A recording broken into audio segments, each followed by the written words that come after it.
I think from a young age, I've always wanted to just be happy and to have friends because I felt very lonely. I ended up spending a lot of my time alone, reading books and listening to old music that nobody knew about. So it was hard to make this connection with people. I longed to make friends and have a lot of people around me. But throughout the years, I've experienced my fair share of bullying. I mean, full-on death threats, attacks, insults. It's hundreds of them at a time. It's not just one person. They have like this mob mentality. It's really horrible.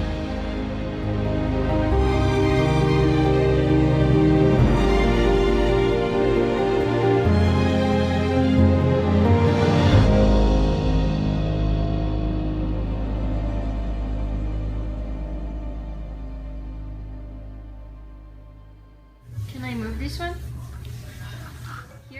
I've always wanted to have a big family, so it was nice for me to have a son.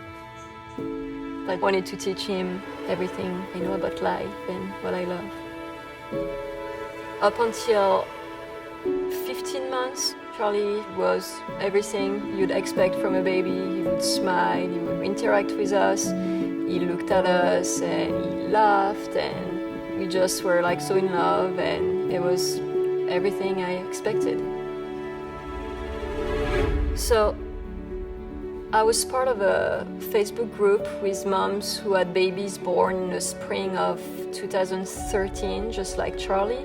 And every week there was that brag thread. And basically moms would brag about something new their baby was doing.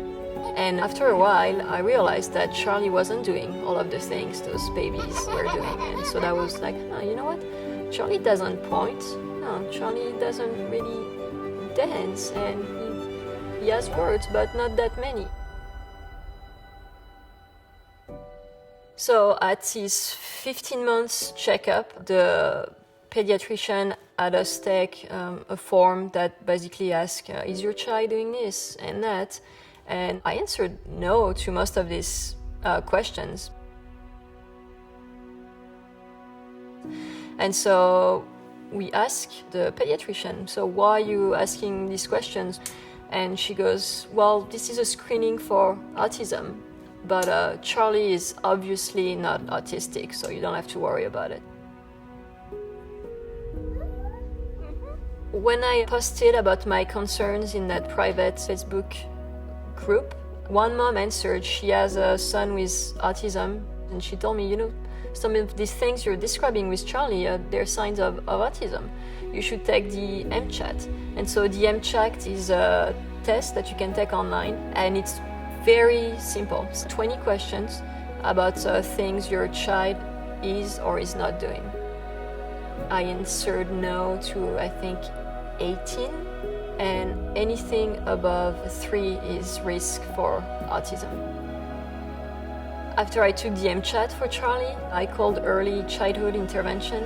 What they do is that they help children up until the age of 3 if they're behind in their development. It could be speech, physical, or even fine motor skills.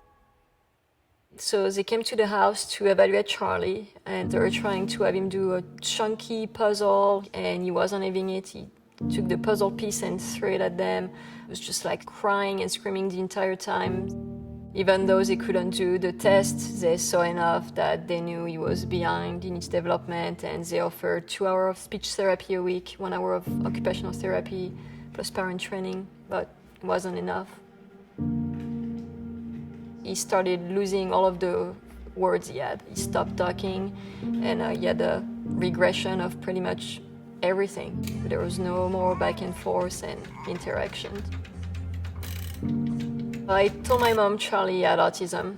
She lives in France, and her first answer, I think, was like, oh, that's such an American thing. She's like, Charlie can be autistic. Anyway, you were the exact same way as a child, except you talked a lot. Anyway, that got me thinking, well, really, I was the same way as a child? And then I started remembering all of the ways that I did struggle as a child and even as an adult to do things that a lot of people take for granted. Growing up in France was quite difficult for me. You know, kids can be very mean when you're different. When I was 7, 8, they would make fun of me because I walked like a penguin. Something about the way I walked. I guess I waddled or something. And so they would just make penguin sounds and flap their hands when they walked past me. So like one of my first very distinct memory of feeling like, why am I different? When I was 21, I moved to Austin, Texas, and that's still where I am now. I'm a mother of 3 children. I'm also an author and photographer and blogger. After I started having suspicions that I might be on the autism spectrum too, I found a psychologist who's a specialist in autism in women. And I went through a full-on therapeutic assessment. At the end of the dozens of hours of tests, and I was diagnosed with level 1 autism. My son Charlie has level 3 autism, considered severe, now also called profound autism. And someone with level 1 autism like me, and a lot of the problems that comes with the diagnosis can be worked through in a way that's a lot easier. Like Charlie has been in therapy for 8 years now, and he still can't talk. He can only communicate basic needs with an app on his iPad. Here's your medicine. ABA is the scientific application of studying and identifying the environmental variables that can facilitate learning or how human beings acquire skills. All right, take these and sort them. So in essence, it gives us an understanding of how we better learn about how humans learn. Skills or behaviors that we might be looking to improve or acquire in a learner would include things like language acquisition. How many times do I go? 3? Requesting for wants and needs. Teaching things like play and leisure skills. Daily living skills like brushing teeth, washing hands, brushing hair. The session is really structured in a way where it has these bookends of what we call pairing. Okay, stand up. Ready? And that is Do 3 spins. a very active process where we are working and engaging with Charlie while he is simultaneously engaging with highly preferred items or activities. Tickle and up, tickle and up. We want learners, especially Charlie, to make sure that when he gets off the bus, this is the place he wants to be. And so it's best to start off on a foot where you're engaging with your favorite things and people are engaging in your favorite things with you, and then before you leave, that's what you're experiencing as well. I think the best behavior analysts and treatment team would be able to identify a number of things that a learner likes. I would say that's the most important piece and the foundational piece of structuring his program or any learner's program. Ready? Who's this? Mom. Uh-huh, that is Mom. Good job. Who is this? Dad. Mm-hmm. When speaking with Eileen, we were chatting about some goals that we would want to select for treatment and intervention in increasing or decreasing. And so one of those goals were having him communicate or labeling any experience of pain. So in the event that he is experiencing discomfort or maybe has a headache or a toothache, we would have to first be able to label all of our body parts. What's this? Nose. Mm-hmm, that is a nose. And so the idea is that when Charlie ever has a headache or a toothache or maybe a stomachache or he's not feeling well, he can communicate and express those things. Ready? Touch your nose. Mm-hmm. What's this? There's a lot of controversy around ABA therapy on social media. Some people believe that it's like dog training because positive reinforcement is used. It is a bed. Do you want more video or do you want tickles?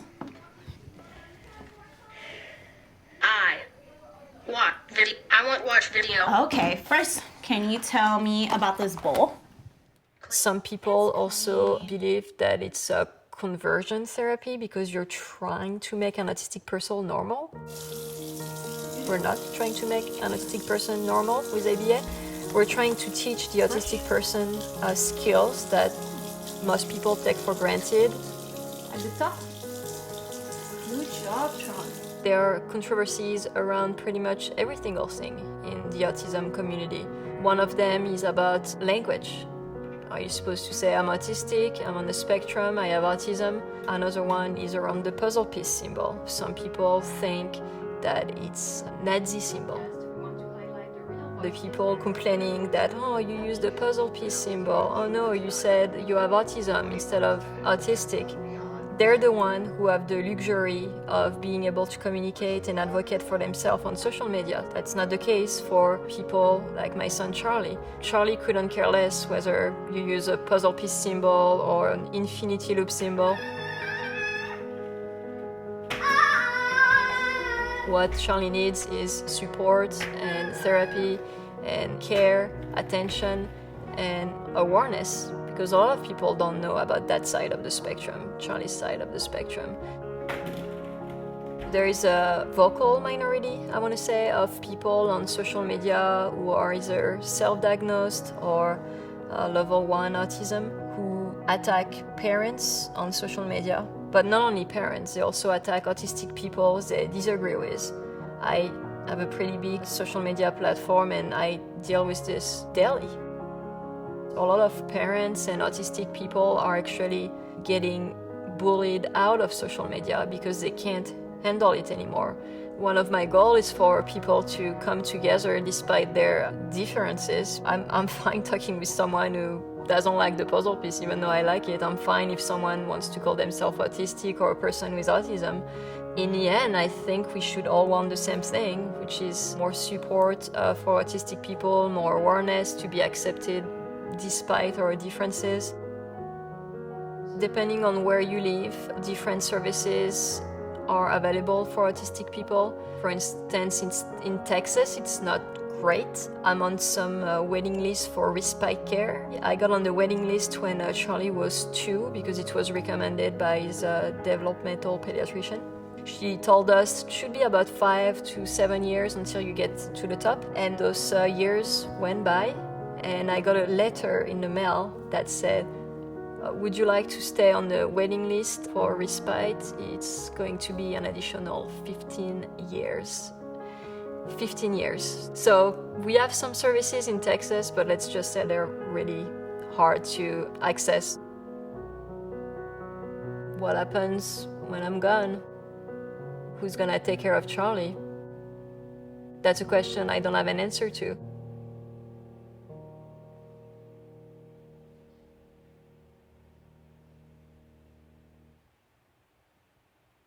When Charlie was 3, he was evaluated to see if he would qualify to be in the special needs classroom. I think by that time I was pretty annoyed with all of the ranking because it only looked at Charlie as a number. They didn't see the cool things he could do, so I wrote him a letter. I was like, maybe one day he'll read it. Hasn't happened yet, but here's the letter. Charlie, today was one of those days. We got the results back from your PPCD speech assessment. They evaluated your ability to communicate. If your delays in speech and communication were significant enough, you'd be eligible to attend the special needs classroom. I knew without a shadow of a doubt that you would qualify. Still, it hit me kind of hard when the speech therapist called back with the results.